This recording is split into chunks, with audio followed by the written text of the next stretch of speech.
Shall we Fika? I don't know.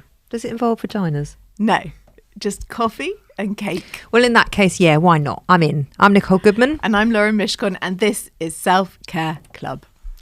Following hot on the heels of hygge, the Danish concept that made staying in and being cosy cool, and then Nixon. We've done that. Yep, the Swedish art of doing nothing, comes Fika. And it could be exactly what you need as the dark, colder days have rolled in.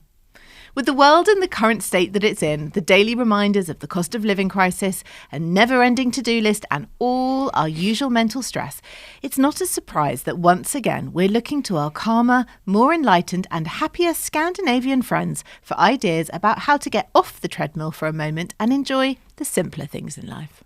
I still find it totally amazing that we have to teach ourselves these things.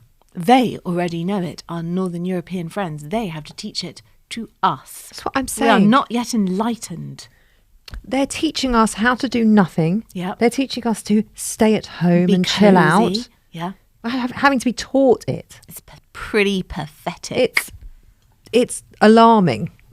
So, what better way to take a break from the stress of modern life, clubbers, than by engaging in Fika? Is that how you say it? You're doing Fika? Yes. Fika is often translated as a coffee and cake break. That's nice. But really, it is so much more than that. Fika is a concept, a state of mind, an attitude, and an important part of Swedish culture. Many Swedes consider that it is almost essential to make time for Fika every day. It means making time for friends and colleagues to share a cup of coffee and a little something to eat. Fika is actually a ritual. And the word itself is both a noun and a verb. That's why I keep getting confused as to how to use it. Well, you can use it both however ways. I like. Yeah. I'm going to Fika. I have fikued. Yeah, shall we Fika? Shall we Fika? Yeah. I just did a Fika. Yeah. Did a Fika? Had a Fika? Had Fika. I just had Fika. Yeah. No, I didn't do Fika. So I would say to you, Nicole, shall we Fika? And you would say, yeah, I'd love to Fika. And then if someone, on the back of that, if someone said to me, what have you just been doing? Fika. I would say I've been Fikaing. Well, I don't know Fika-ing, but why not? I just had a Fika. I just Fikaed. I just Fikaed. Yeah. Yeah. Okay. Yeah. The word is believed to be a reversal of the syllables in the word kaffe, the old spelling of coffee. And originally it was the coffee itself, which was introduced in Sweden in the 18th century, that was considered the actual fika. But over the years, the accompanying baked treats, often called fikabröd, which is fika bread, became just as important, along with the social aspect of the custom. The arrival of patisserie in Sweden in the 19th century cemented the tradition as a coffee and cake custom enjoyed with friends. This is quite an old part of the culture. Very much so, yes. Nice. All Swedes consider it important to make time to stop and socialise, to take a pause. I love that they value pausing, socialising, connecting. Yeah. They really value it in their culture. And understand why it's important. Yeah. It refreshes the brain and strengthens relationships. What's more important than that? And it makes good business sense. Companies have better teams and are more productive where Fika is institutionalised. Fika is so important and ingrained to the Swedish psyche as a custom that some companies add a clause to contracts stating that employees are entitled to Fika breaks. Yes. Unbelievable. The Volvo factory plant in Sweden takes Fika, and IKEA even talks about it on its website, saying, more than a coffee break, Fika is a time to share, connect and relax with colleagues. Some of the best ideas and decisions happen at Fika. Love it. Whilst they're Fikaing, whilst they have Fikaed. Whilst they take Fika. Whilst they take Fika. So, okay. I can't get my head around Just it. use it any way you want. Well, I did, like but then no you said rules. you said I can't use Fikaing. I am Fikaing. I haven't heard Fika-ring during this week. I am having Fika. Yeah. The benefits of Fika? Well, it promotes well-being, productivity, and it's a positive bit of respite in our overloaded and hectic days and in our lives. It helps with better connections and better conversations, and you don't focus on work for the time you are doing Fika, and you'll find you've got improved productivity and creativity. If you're saying you're doing Fika, Yeah. then why can't you say Fika-ring? Fikaing? Maybe you can. And creativity. Do you want me to ask a Swede?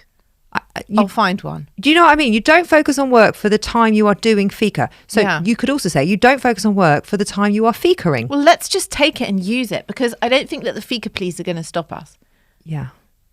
So you take it. I'm gonna. You use it. I'm gonna. And proudly. But then it's like embarrassing if someone's like, "What's fikaing?" Well, everyone's gonna say that. Everyone's gonna say that anyway. No English people know what it is. No, exactly. It's very, very flexible. You can fika outdoors if the weather's good, or indoors with one friend. You can fika with a group of friends. You can fika with colleagues. You can even, if you want, fika alone.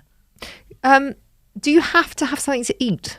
Because let's say you just go for a coffee with a friend. Is that included in Definitely. fika? And you know what? It doesn't even have to be coffee. It could be tea. It's just classically, if you're going the full Swedish vibe, you'd go coffee and a cinnamon bun. But it could just be coffee, or it could just be tea, or it could just be a juice. Could it be a walk? I think it does have to come with a beverage. It has to. I think so, because I think the point is you're sitting, You're pausing, having a drink, refreshing yourself with something. Right. Are there any downsides to fika? Only a possible overconsumption of pastries. And frankly, is that even a thing? Like, for me, that's not even a thing. That is a thing. For me, it's not. If you're eating 20 pastries a day, that's a thing. I was thinking at the beginning of the week, okay, let's say, because you're supposed to take a fika break at 10 in the morning and then 3 in the afternoon. And let's say you take 5. It's like a child at school. Yeah, but let's say you take 2 fika breaks in your working week. That's a lot of pastries. You know, that's why 10 pastries a week. I have a problem with that. That's why I'm saying, does it have to involve a pastry? It doesn't have to. I'm not a massive pastry lover. Cup of coffee, yes. Ginger shot? I guess. That's a beverage? Yeah. But not really if you're like sitting at a table, throw a shot down and then go, ooh. It's not really like, that's not really like a pause and a relax as much as it is to have a cappuccino with a friend. You know what I mean? You've always got to make it an endurance test. It's always got to be like some sort of competitive endurance going on there. Can't just sit the fuck down and have a cup of coffee like a normal person. It's a bit worrying, isn't it? Yeah, it is a bit. I really have messed up the week. I've totally messed up the week, yeah. Oh. Well, I did really well. Tell the listeners how to fika, then you can say how you've cocked it up. So it's very easy, apparently. Yeah, it really is. Less prep and more spontaneous than the classic British afternoon tea. So you just take 10 to 30 minute breaks throughout your day. Obviously, as Lauren just said, it can be 10 a.m. and 3 p.m. like a child at school. And it's just take it throughout your day to reconnect yourself with others. A cup of coffee is pretty essential, as we've just said, but you can also have a green tea if you wish. Yes. You can also have a cup of mushroom tea. You can also have a cup of matcha. Yeah. You can have anything you want as long as you're not chugging it down and trying to speed the whole process up. Is that right? It's just about reconnecting to yourself and to others. And the Swedish do like to combine it with a sugary pastry, but that's just their popular choice because it's Sweden. But you can choose whatever you want. And that is it. That is it. You are all set to fika.